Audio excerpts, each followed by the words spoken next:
सदा सत्स्वरूपम् चिदानन्दकन्दम्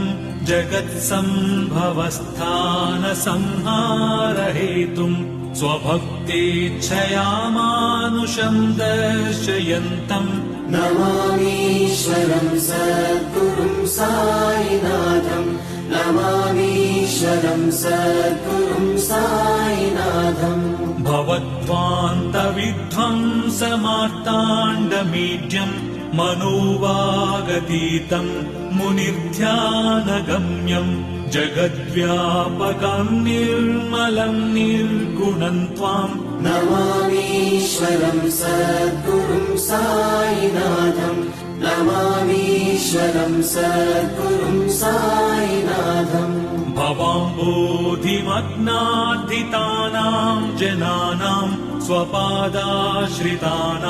स्वभक्तिप्रियाणाम् समुद्धारणार्थम् कलौ सम्भवन्तम् नमामीश्वरम् सद्गुरुम् साईनाथम् नमामीश्वरम् सद्गुरुम् साईनाथम् सदा कल्पवृक्षस्य तस्याधिमूले